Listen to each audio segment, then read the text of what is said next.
antes, eu não vou deixar de fazer a apresentação, né? Do casal Jorge e Rosiane, né? Que são os nossos líderes lá na reunião de casais, no MMI, né? Tem nos dado a alegria. Eu falo com muita tranquilidade, não vou dizer desde quanto tempo eu sou amigo deles, para não denunciar a idade nem a minha nem a deles, sabe? Mas E, em especial, Jorge, porque a irmã Dalva, que era a mãe dele, que Deus já chamou para a eternidade, para a glória, estava naquela turma que chegou aqui primeiro para orar por isso aqui. A mãe dele, né? Então, Jorge, dá uma olhada para esse povo aí, ó. Isso é a resposta da oração de sua mãe, tá bom? É assim que Deus faz. Eu não ia deixar passar isso de jeito nenhum, né? 45 anos depois, talvez você não veja a resposta de sua oração, mas Deus está vendo, tá bom? O ano passado, eu tive a oportunidade, é sempre um privilégio, falar lá no acampamento da Piba, no Carnaval, e algumas ideias estavam começando a brotar na minha cabeça ali, sobre coisas que Deus ama e coisas que Ele prefere. Se quiser um título para botar na mensagem, pode botar esse, viu? É porque às vezes o povo da mídia gosta dessas coisas, né? Coisas que Deus ama e coisas que Deus prefere. De lá para cá, essas ideias, Deus vem trabalhando na minha cabeça, essas ideias no meu coração. E eu vou confessar a vocês que um ano depois, já estamos quase no carnaval de novo, né? As ideias ainda não estão prontas. Já borbulharam, já viu água fervendo, né? Fica borbulhando, bem assim, estão ainda na minha cabeça e no meu coração. Mas essa semana agora, Deus mexeu comigo, digo, compartilha com o pessoal lá essas ideias, mesmo que ainda não estejam prontas. De repente ajuda a terminar de aprontar, né? Então, por isso que eu estava dizendo, é bom você sentir em casa, porque a gente pode dizer essas coisas. Quando a gente vai para a casa dos outros, a gente fica meio cheio de dedo. Mas em casa a gente fica à vontade para dizer, não sei exatamente como é que vai ficar, né? Mas vamos lá, Deus sabe. Então eu quero lhe pedir, claro que o pedido do pastor Felipe é bom e é necessário, mas eu quero te pedir também que você faça a seguinte oração. Talvez algumas coisas que eu tenha para dizer aqui, você vai dizer, mas isso aí já é coisa resolvida na minha vida. Tudo bem, mas tem outras que talvez não. Então eu quero que você faça aquela oração. Ó Deus, me ajuda a pescar o que é para mim nessa noite, porque alguma coisa Ele vai ter. Depois, esse tempo todo foi para dar essa conversa toda para deixar você achar o texto. Deu tempo, não deu? Pela narrativa do Evangelho de Lucas, Jesus vai mais ou menos no final do primeiro ano do seu ministério, e a sua fama já está crescendo. Mas o povo, principalmente as lideranças religiosas, não sabem exatamente quem é Jesus e qual é a sua proposta de ministério. Então, os fariseus, saduceus, escribas, os mestres da lei, aquela galera toda, estão extremamente curiosos. Quem é esse novo rabino que está indo por aí e está juntando essa multidão que está seguindo ele? O que é que esse cidadão pensa? O que é que ele prega? A oposição mesmo só vai surgir depois. Nesse momento, ainda não há uma oposição entre Jesus e os fariseus. Eles estão curiosos. Quem é? O que é que esse cidadão está pregando? Então, aí a gente chega no texto. Citou um dos fariseus, convidou Jesus para jantar. Aquela letra é maior do que essa. Você vai chegando na idade e precisa ler uma letrinha maior. Jesus foi à casa dele e reclinou-se à mesa. Ele disse, vou chamar ele aqui. Coisa boa para a gente saber o que é que a pessoa pensa, é chamar para comer, né? Chama ele para comer aqui em casa. Nessa negócio de comer aqui, a gente vai conversando. Eu sei já o que é que vai pela cabeça dele. Mas preste atenção. Reclinou-se à mesa. O costume na época, diferente do nosso hoje, que você tem uma mesa com cadeira. A mesa era quase rente ao chão. E eles ficavam quase que deitados. E era assim que eles comiam. Então Jesus estava lá, na casa do fariseu, reclinado à mesa, e estavam comendo e conversando. Vamos lá? Continuando mais um pouquinho. Isso. Ao saber que Jesus estava comendo na casa do fariseu, uma mulher pecadora daquela cidade trouxe um frasco de alabastro com perfume. E se pôs atrás de Jesus, aos seus pés. Lembra ele meio deitado assim, com as pernas meio para trás? Então, ele estava virado para cá e com as pernas meio para trás. A mulher, chorando, começou a molhar os pés dele, de Jesus, com as suas lágrimas. Depois, ela enxugou com os cabelos, beijou-os e ungiu com perfume. Dá uma parada aqui.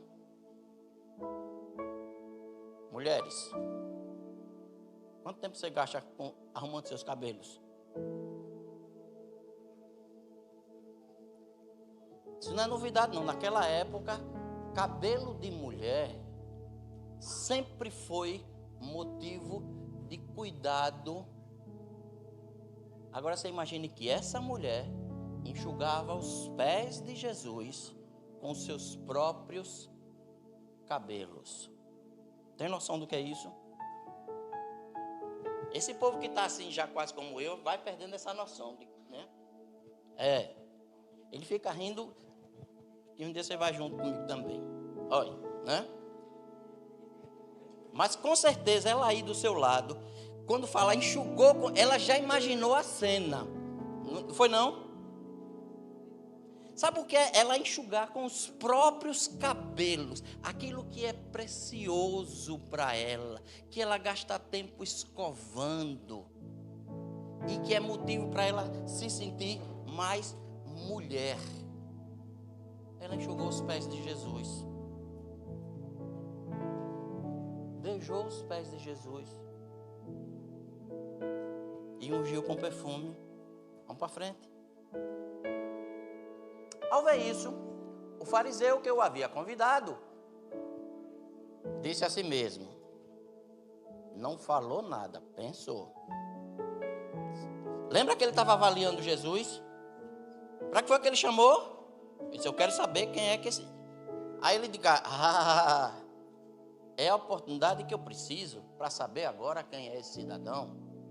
Se este homem fosse profeta, saberia quem está tocando nele e que tipo de mulher ela é.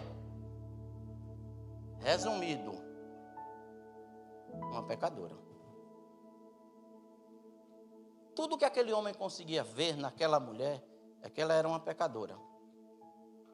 E ainda ficou de cá, de butuca para Jesus. Se ele fosse profeta, se Deus falasse com ele, se ele tivesse revelação, ele saberia quem é essa mulher. Então Jesus disse, Simão, presta atenção, rapaz. Ô Simão, eu tenho algo para lhe dizer. Fala, mestre, pode dizer. 2 homens deviam a certo credor. Um lhe devia 500 denários. Denário é a diária de um trabalhador. Mas o valor é o que menos importa. Não é? Em linguagem nossa, devia 500 conto. O outro, só 50. 10%. Dependendo da taxa de juro, não paga um, não paga o outro. Como nenhum dos dois tinha como lhe pagar, ele perdoou a dívida a ambos. o que devia 500 e o que devia 100. Ou 100. E eu disse quanto? Rapaz, esse juro tá brabo. Olha, pelo amor de Deus. O detalhe é que ele perdoou, seja qual for o valor. Ele perdoou. Qual deles o amará mais? Simão. Suponho. Eu imagino Simão muito formal, aquele, né? Senhor. Sabe aquela impostação de voz? Eu suponho que aquele que foi perdoado a maior dívida. Aí Jesus disse, isso mesmo, você está certo. Deixa eu dar uma parada aqui nesse texto, porque agora é quando as ideias começam a borbulhar. E a partir daqui eu queria pensar sobre coisas que Deus ama, Deus gosta, fazem bem a Deus. E outras que eles preferem. Mas deixa eu dizer logo, uma não exclui a outra.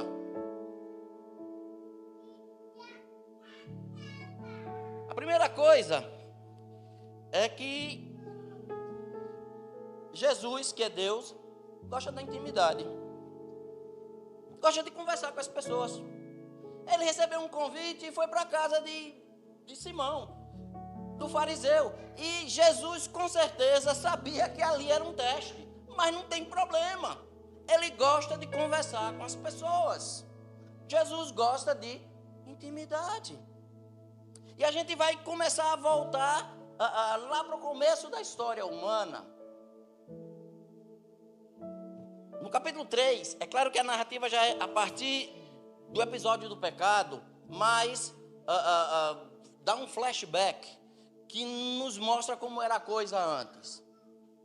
Daquelas passagens poéticas do texto bíblico, diz assim, na versão tradicional, na viração do dia, Deus desceu para encontrar o casal.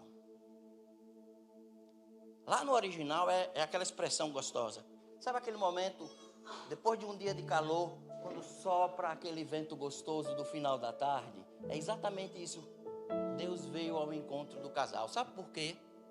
Não tem culto, não tem liturgia, tem uma conversa de amigos, tem intimidade. Deus desceu para conversar com o casal.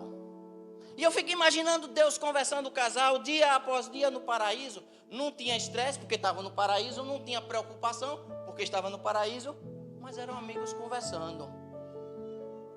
E eles trocavam ideias porque Deus gosta de conversar. Deus gosta de intimidade. Deus gosta do quarto fechado. Lembra que Jesus disse, olha, quando você quiser orar, não faz como os fariseus, não vai a público e aparece, não sei o quê. Entra no seu quarto, fecha a porta, lá é vocês dois só. E lá você fique à vontade e converse, porque Deus gosta da conversa. Deus gosta de intimidade. E às vezes, aí sou eu pensando, e fico imaginando Deus com uma vontade danada de conversar com a gente, de trocar ideias, de perguntar como foi seu dia. E você está tão corrido, tão agitado. Sabe aquela oração que parece a agenda de chefe? E você começa a ticar os pedidos, isso. E eu fico imaginando o Espírito Santo assim, ó, esperando você terminar. Ele disse, eu tenho tanta coisa para lhe dizer.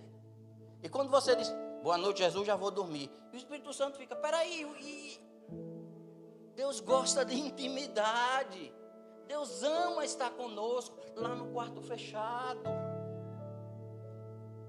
Ao profeta Amós, Deus disse o seguinte, por acaso eu não farei qualquer coisa sem antes dizer aos meus servos, os profetas, nosso Deus é um Deus que fala. Deus ama falar conosco. Mas sabe o que é que Ele prefere? Ajuntamento.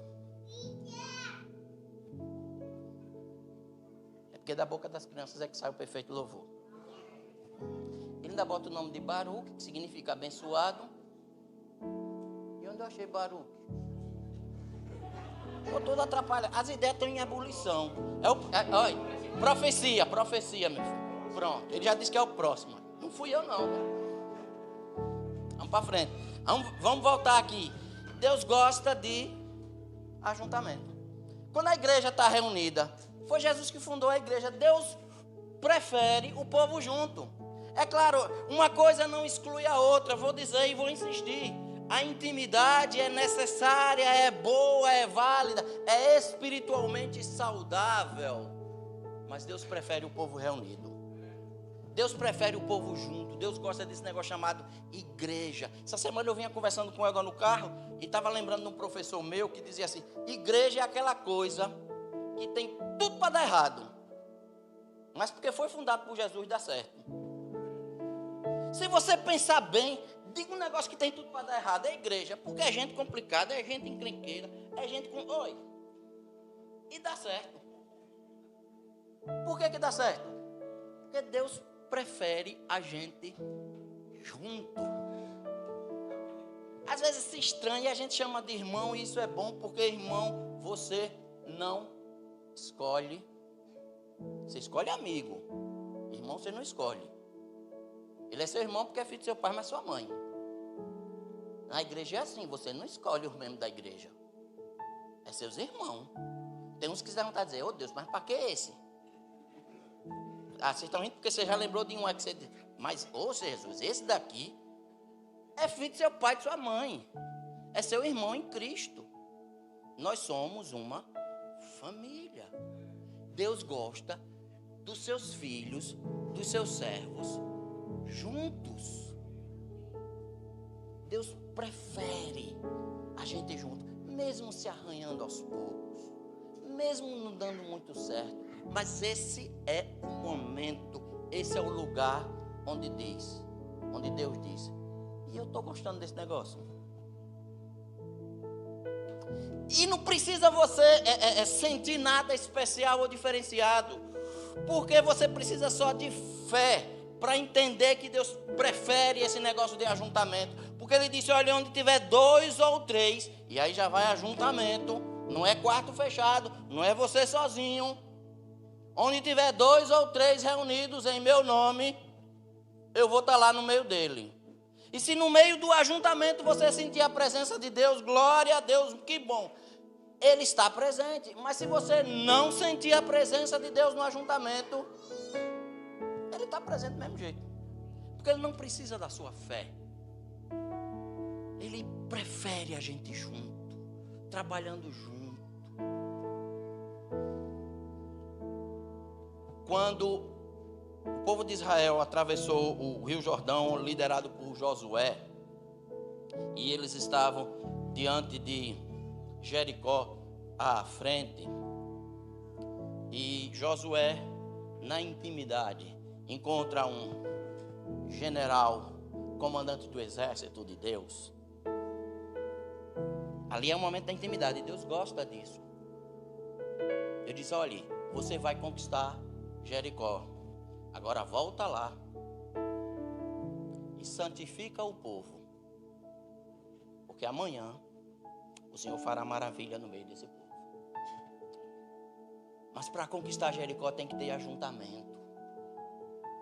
O encontro com o guerreiro de Deus é pessoal, mas a conquista da terra é resultado do ajuntamento. Sem ajuntamento não existe conquista, porque Deus prefere a gente junto.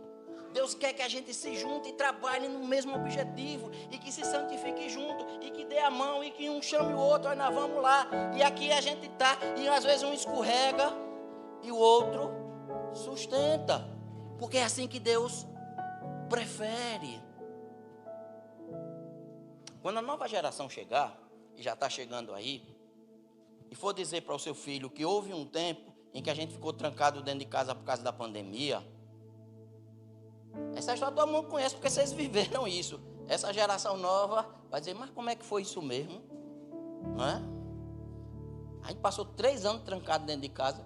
Foi, a gente passou 3 anos trancado dentro de casa. E sabe o que a gente mais sentia falta? De estar junto, de abraçar, de ajuntamento. Porque como filhos de Deus que somos, nós herdamos a preferência do Pai. Deus queria que a gente se juntasse e a doença não deixava. E incomodava a gente porque Deus quer, Deus prefere a gente junto. Pode deixar ele aí, não incomoda não. Não, rapaz, ele está assim porque eu errei o nome dele, ele veio aqui me corrigir. Não é? Depois eu acerto da outra vez, viu?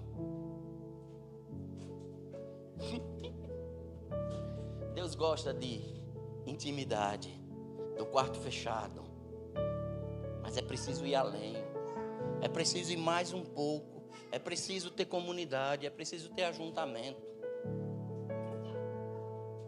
Vamos borbulhar mais as ideias?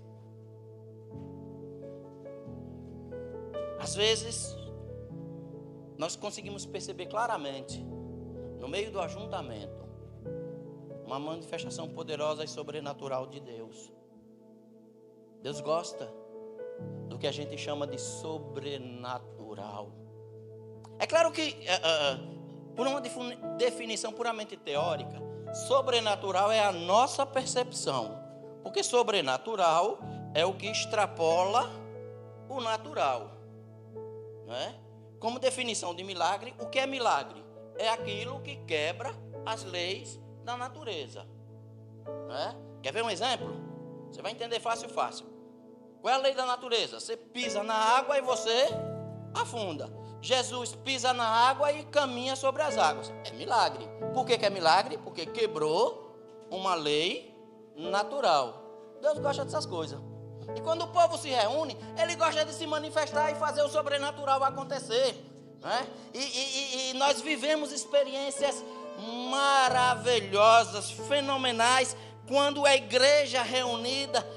Deus ama isso, se dar a conhecer. Porque é impossível que nós mesmos possamos conhecê-lo, porque ele é sempre o absolutamente outro e distinto. Mas Deus gosta, alegra o coração de Deus, quando o povo reunido percebe que o sobrenatural está acontecendo, que alguma coisa que nos foge o controle. O sobrenatural sempre escapola o controle. Eu não tenho como dizer que vai ser assim, porque Deus gosta de nos surpreender. Deus gosta de fazer o que é diferente. Lembra de Moisés? No caso de Moisés, acabou complicando a vida atrapalhando a vida dele. Primeira vez que o povo reclamou que estava faltando água, Deus disse: vai lá e dá uma cacetada na rocha, que vai sair água. Moisés foi, bateu na rocha e saiu água. Passado um tempo, olha o povo reclamando de novo.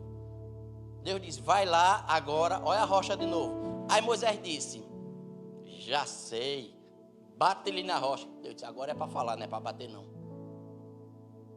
Deus faz umas coisas diferentes, é do jeito dele, não tem regra. Deus nos surpreende, ele gosta de fazer coisas que para nós são espetaculares. Moisés cuidando do rebanho do sogro, e ele vê no pé do monte Sinai, mesmo Monte Sinai, onde ele passou depois 40 dias tendo intimidade com Deus. Deus gosta dessas coisas. Mas nesse dia estava lá um arbusto pegando fogo e continuava verdinho. E é um negócio surpreendente. Deus faz dessas coisas. Sabe quantas vezes isso aconteceu na Bíblia? Só essa. Não há regra. Não há regra para Deus. Deus gosta de nos surpreender. Ah, mas eu orei, eu fiz esse jejum, eu fiz esse pacto e deu certo. Glória a Deus, que bom. Não é padrão para ninguém. Deus gosta de se manifestar, de caminhar no surpreendente, no inesperado. Quando você não espera, aí Deus diz: é agora que eu vou entrar, é agora que eu vou agir, é agora que eu vou fazer. Porque Deus é especialista em surpresas, no sobrenatural. E a igreja reunida, ele fala, e alguém profetiza, e alguém se manifesta, porque Deus está se movendo no meio do sobrenatural da igreja. Deus gosta, Deus ama isso. Mas sabe o que é que ele prefere? Que a igreja saia daqui e vá para o chão da vida, onde o sobrenatural não acontece. Jesus, certa vez, a intimidade.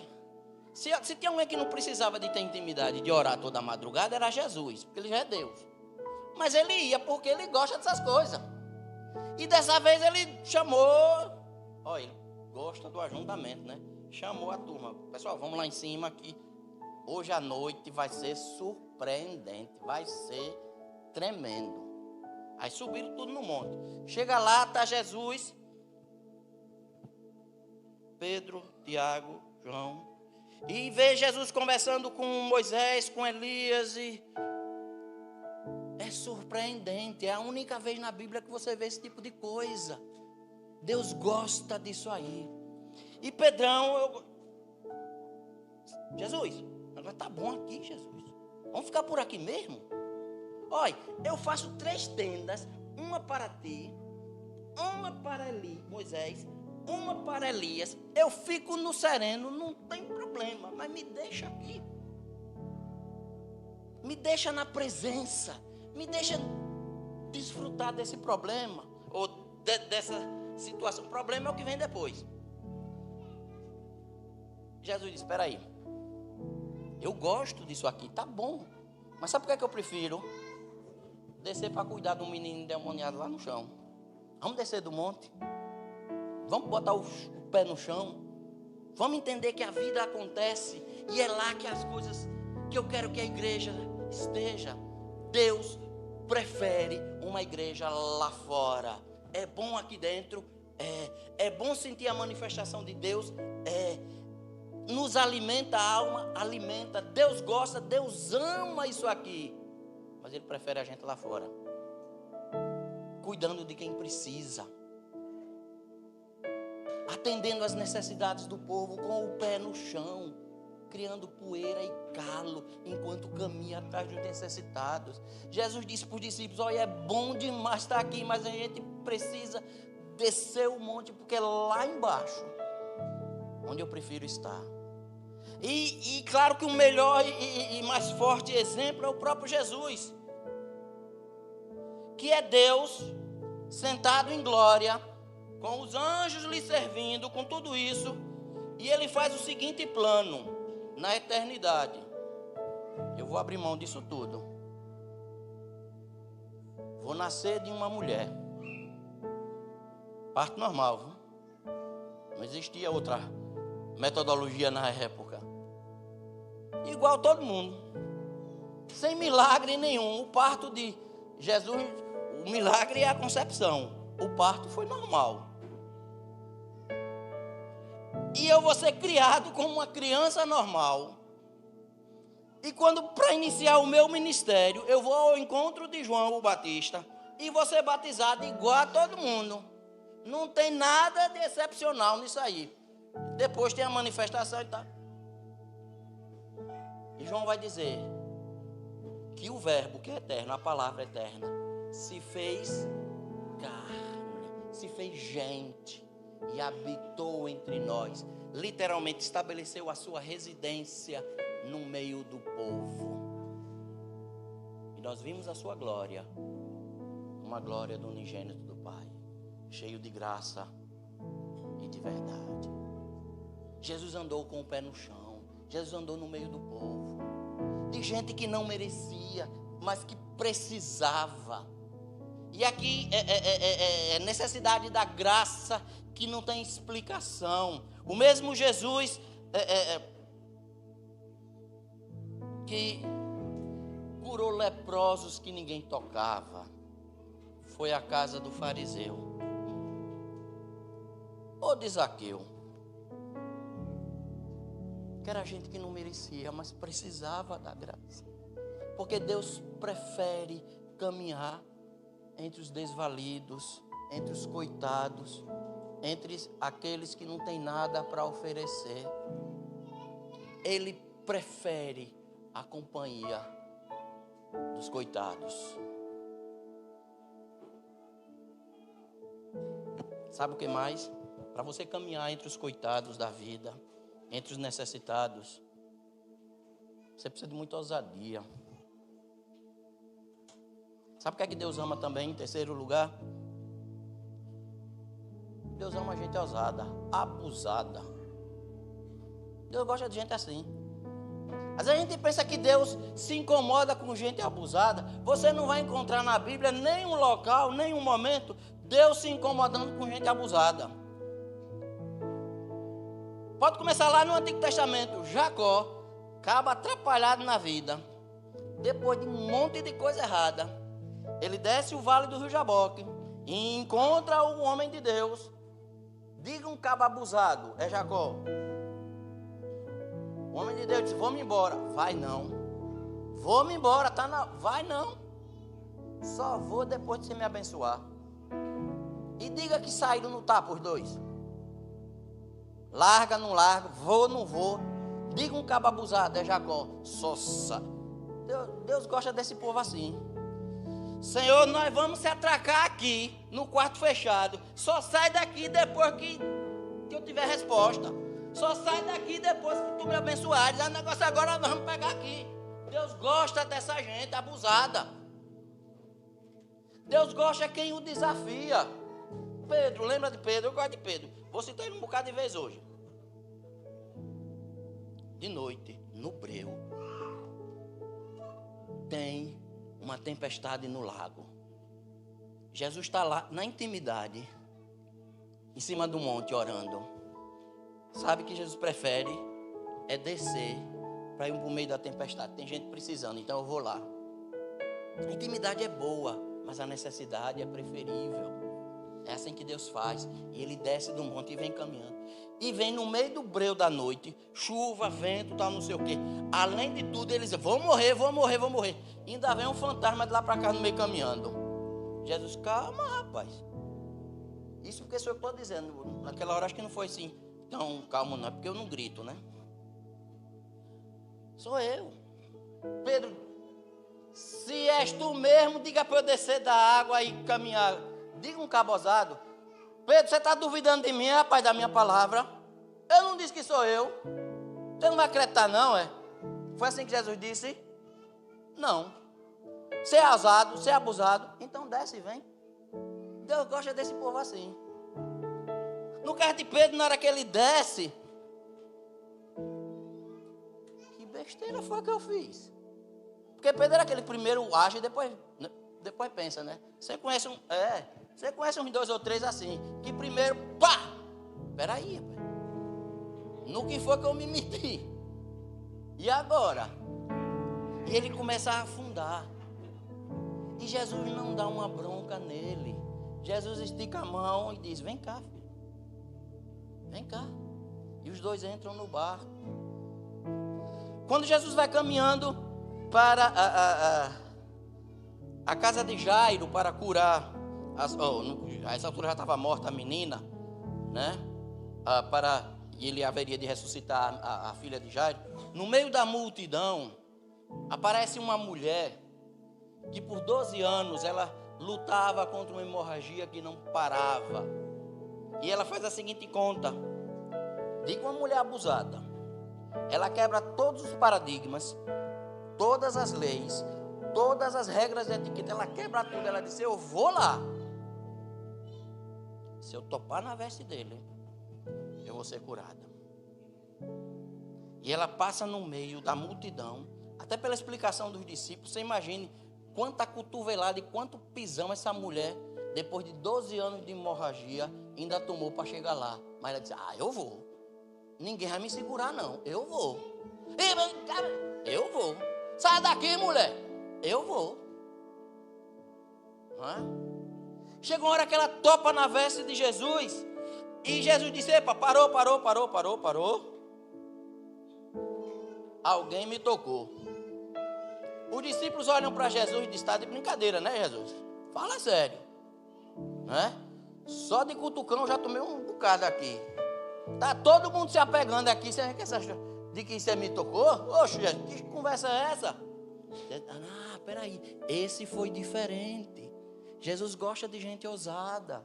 Jesus percebe aquele que vai além, que não se detém no pouco. Eu quero mais, eu quero me aprofundar mais na graça, eu quero águas mais profundas, eu quero conhecer mais de Deus, eu quero mais experimentar, eu quero mais o quarto fechado, eu quero ter intimidade com Deus, eu quero mais, Senhor. A multidão abre.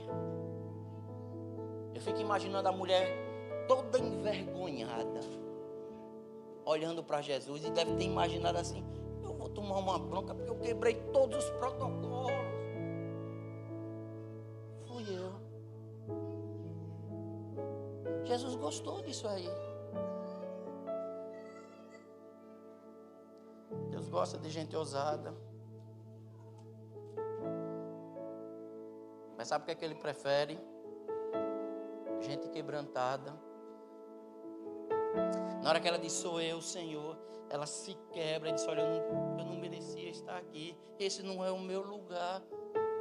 Eu não deveria estar aqui, mas eu precisava. Jesus disse, eu gostei disso aqui, eu prefiro gente assim, que reconhece que não merece, que se quebranta. Aí a gente volta para o texto. Vamos lá, o verso seguinte. 44 agora. Em seguida virou-se para a mulher e disse a Simão, fez essa mulher?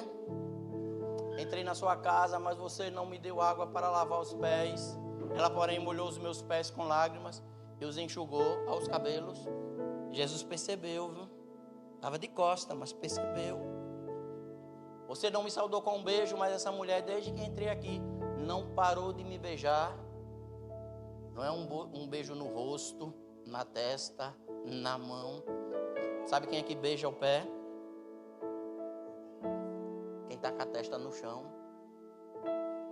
Quem sabe que o seu lugar é no meio da poeira. É quem beija o pé. É quem sabe que não merece ter intimidade, embora precise. É quem beija o pé. Jesus percebeu isso tudo. Essa mulher beijou os meus pés. Simão, você acha que eu não sei quem é essa mulher? Eu sei quem é essa mulher. Eu sei que ela era pecadora. Você é que pensa que eu não sei. Eu sei quem é. Passa. Você não me ungiu a cabeça com óleo. Quem unge com óleo a cabeça está sobre. Não é isso? Mas ela derramou perfume nos meus pés. Já pensou o ambiente daquela sala? Ela quebra um vaso de perfume. O cheiro inunda a sala. Uma vida quebrantada aos pés de Deus inunda a sala de perfume. É por isso que Ele prefere gente quebrantada, porque não tem volta.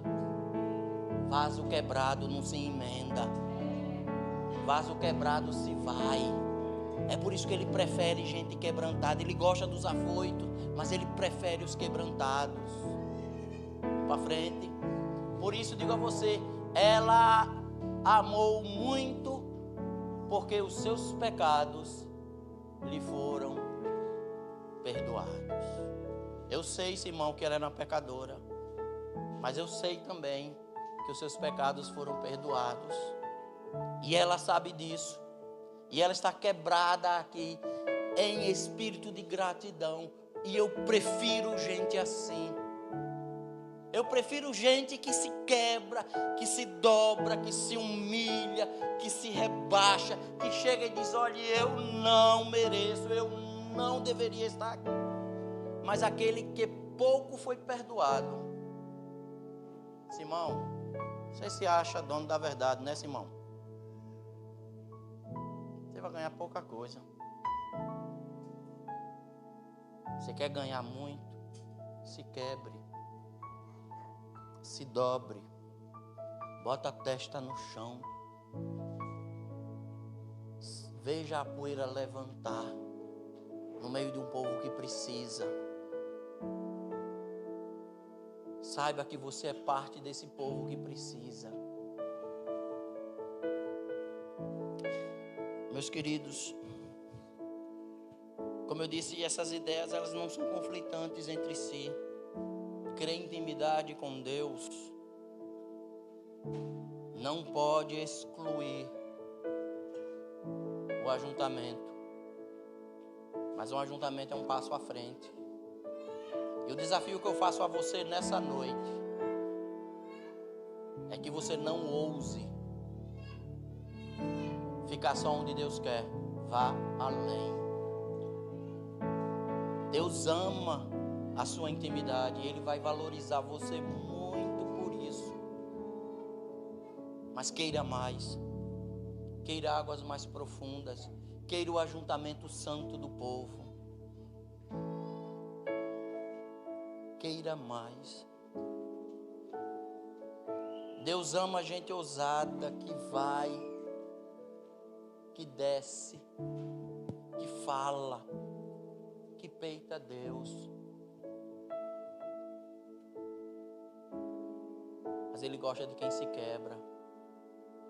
Deus não vai nunca lhe recriminar porque você foi ousado, porque você brigou com Ele. Deus nunca vai reclamar, nunca vai lhe castigar porque você quis peitá-lo. Nunca. Mas Ele prefere que você vá adiante. A última citação que eu vou fazer ainda é de Pedro. Pedro era ousado. Jesus disse: olha, estamos subindo a Jerusalém. Quando chega lá, eu vou ser preso, vão me bater e vão me matar. Pedro: não, Senhor, peraí, ousado, diga um cabo ousado. Não, ninguém vai fazer isso não. Eu tomo a frente e eu lhe defendo. Jesus: olha, Pedrão, menos, Pedrão, não é por aí não. Não, Senhor, o que é isso? E se você acha que era de brincadeira o que ele estava fazendo, na hora que vieram prender Jesus, ele puxa ali da espada e só não torou o pescoço fora do soldado, porque o cara era soldado romano, acostumado com a guerra. Quando viu a espada de cá, ele aí cortou sua orelha. Fala sério, Pedro queria torar-lhe o pescoço fora, não é? Só que o cara soldado, treinado na guerra, diz quem? Aí aqui foi só a orelha. Jesus disse: espera, calma. Jesus estava sendo preso para ir para a cruz. Pega a orelha, bota de volta. Diga um cabo aqui nunca mais teve dor de ouvido. Um ouvido que passou no toque de Jesus, nunca mais. Esse foi o melhor ouvido, mas ele ouvia melhor de um lado do que do outro.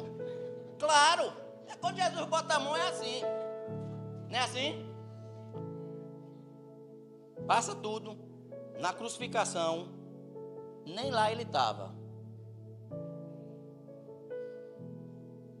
Uma das cenas mais decepcionantes dos evangelhos, o último capítulo do evangelho de João, Pedro diz assim: vou pescar. É a cena clássica de alguém que está frustrado, decepcionado na vida.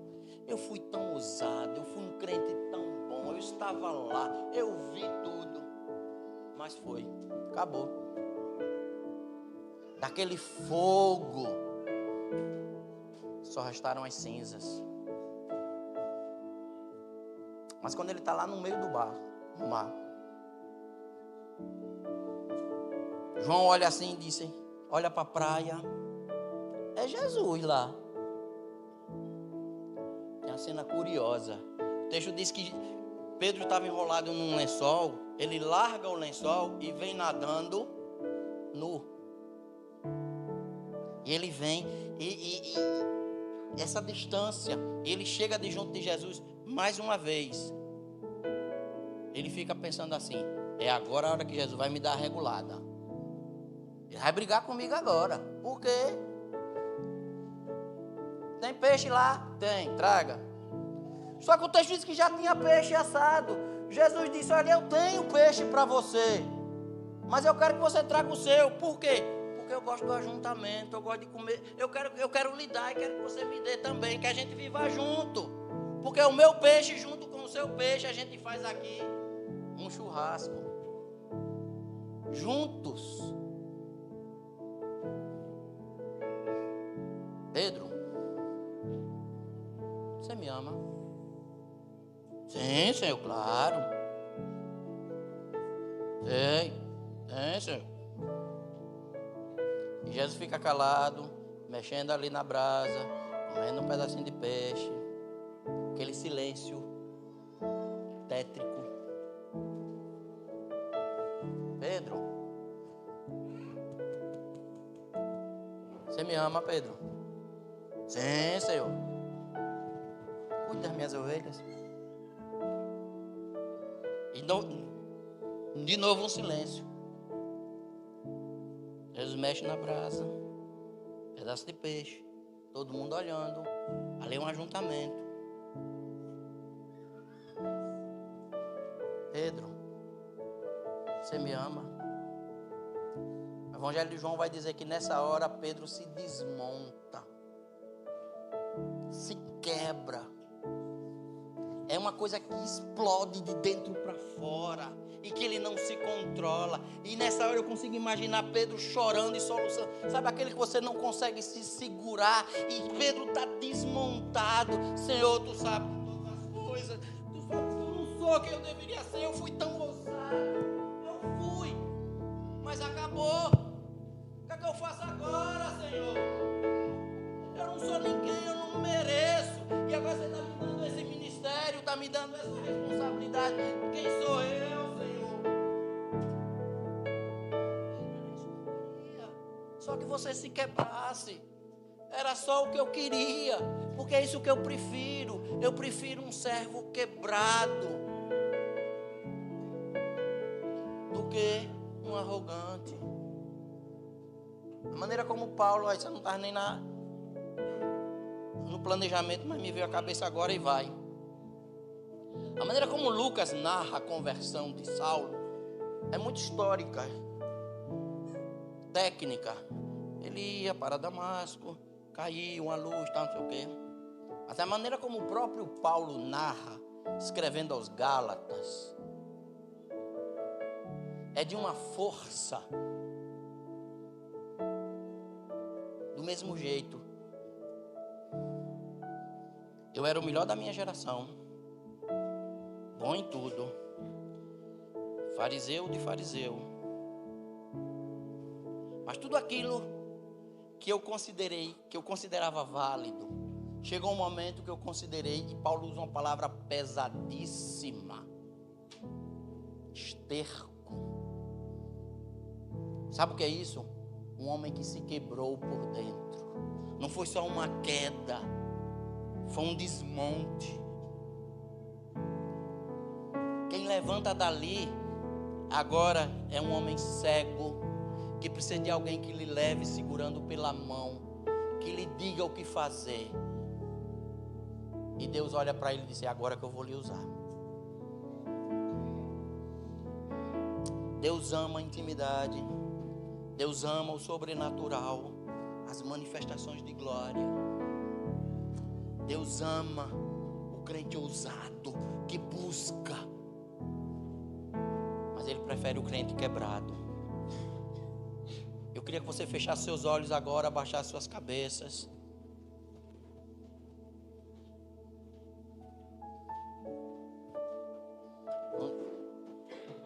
Apesar do que ele disse, eu não tenho música para indicar não. Mas eu confio que a graça de Cristo vai lhe encaminhar. Feche seus olhos, não olha para o lado. Eu sei que é ajuntamento, mas eu quero lhe desafiar a ir além. Eu quero que você assuma o desafio de ser quebrado por Deus, de ser desmontado.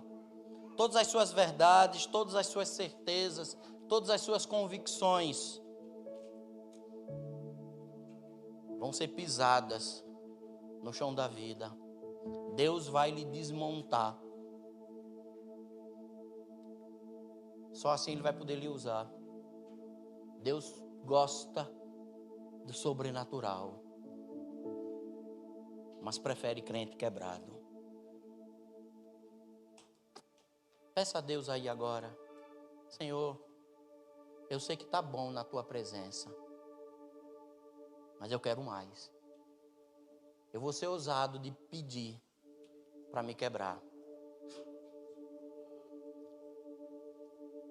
Se tudo que eu tenho é um vaso de alabastro, é isso que eu quebro. Se tudo que eu tenho é uma tradição, é isso que eu quebro. Se tudo que eu tenho é a minha ousadia, é isso que eu quebro.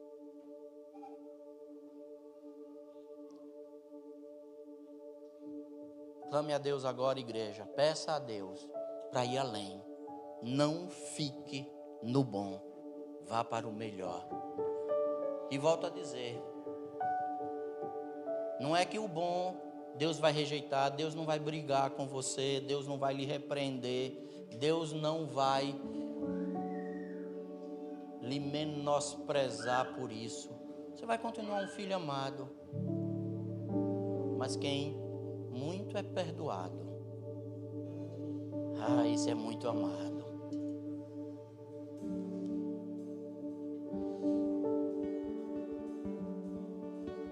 Jesus não pediu àquela mulher para quebrar o vaso. Jesus não pediu. Mas diga como Jesus gostou. Diga como Ele preferiu isso aí. O desafio nessa noite, igreja, ajuntamento, é que você se quebre. Quebra, Senhor. Me quebra por dentro. Explode aqui dentro. Até que não haja mais nada em mim. Que eu não tenha mais nada para lhe entregar. Até que o vaso esteja completamente derramado. Até que o perfume seja completamente estendido por essa sala. Quebra, Senhor.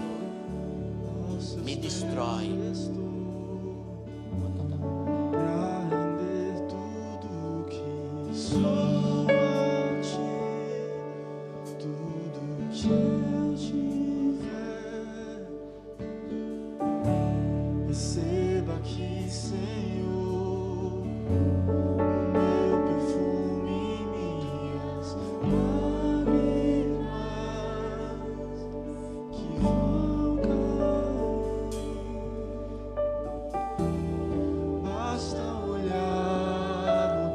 Enquanto eles cantam, fique muito à vontade. Se quiser ficar em pé, pode ficar. Se quiser botar a testa no chão, pode botar.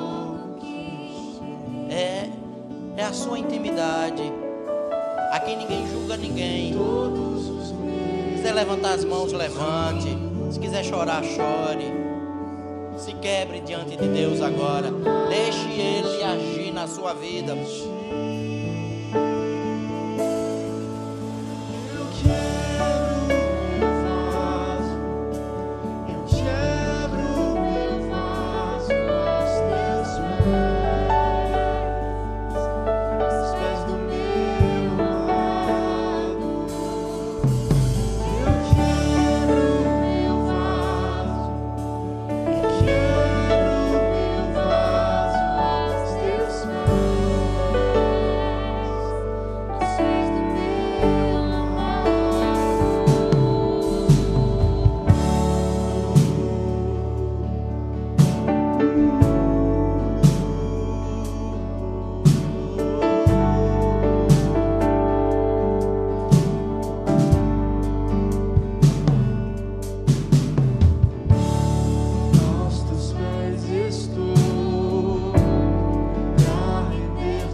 estar aqui, eu sei que é bom estar na presença.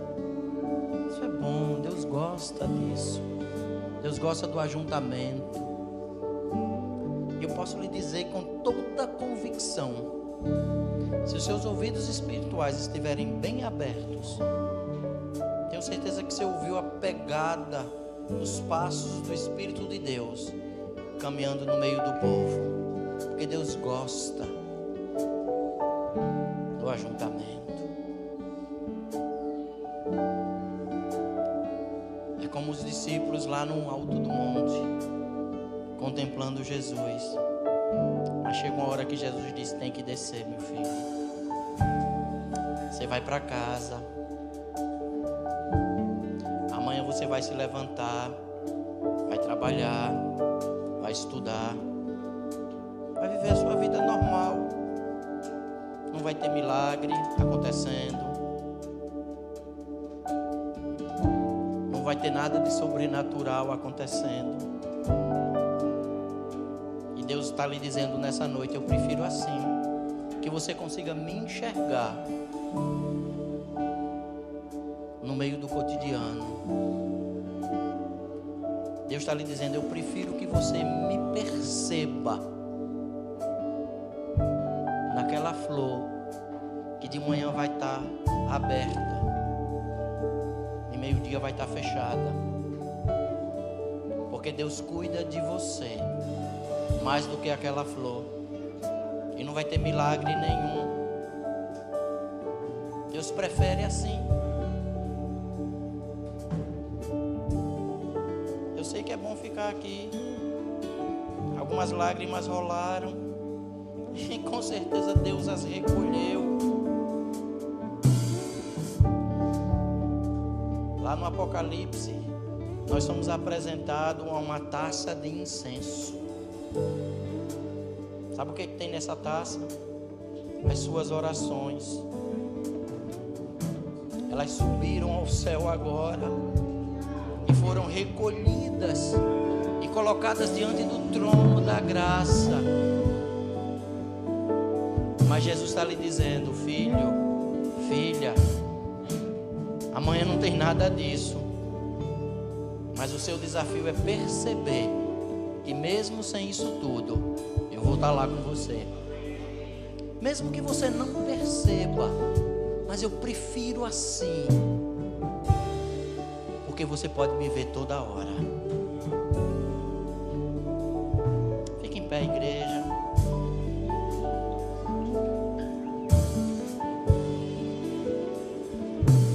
E quando a gente fala em ajuntamento, a gente fala em abraço, né? Eu vou orar, tem bênção, né? Sinta o ajuntamento, sinta o calor de Deus no abraço do irmão. Sabe, tem gente que diz assim: abraça 5 pessoas. Se quiser abraçar só um, tem. Mas que o seu abraço seja o calor de Deus na vida de alguém, porque é assim que Ele gosta. E se vê que está chorando, né? Esse daqui não está não, mas vai servir de exemplo. Não é feio não, pode passar. É Deus recolhendo as lágrimas. Faz isso. As suas mãos são as mãos de Deus nessa noite. Pai Santo, nós te louvamos, te agradecemos, porque tu tens tanta coisa para nós. Tu nos ama tanto, tu te mostras no sobrenatural, tu te mostras na intimidade, tu falas conosco, Senhor. Tu nos aceita com a nossa ousadia do jeito que somos. Mas nós te louvamos, porque tu preferes estar no meio da comunidade. É no ajuntamento do povo que a tua graça se faz acontecer. Pai Santo, e é esse povo que vai para o chão da vida, caminha com eles. Que tu possas ser o companheiro a cada novo passo, aquele que sustenta a cada nova queda, quem levanta e diz: vamos mais. Pai Santo, nós te louvamos, porque tu nos aceita quebrados, imperfeitos como somos. Nós nos derramamos, Senhor, diante de ti, sabendo que a tua graça já operou em nós. Glórias ao teu nome. Agora teus filhos que se vão desta reunião, que tu possas despedi-los na santa paz. Uma noite tranquila, com os anjos acampando ao redor. Uma semana produtiva para o teu reino. Que as nossas mãos produzam o teu amor para aqueles que precisam. Nós nos colocamos à tua disposição, Senhor.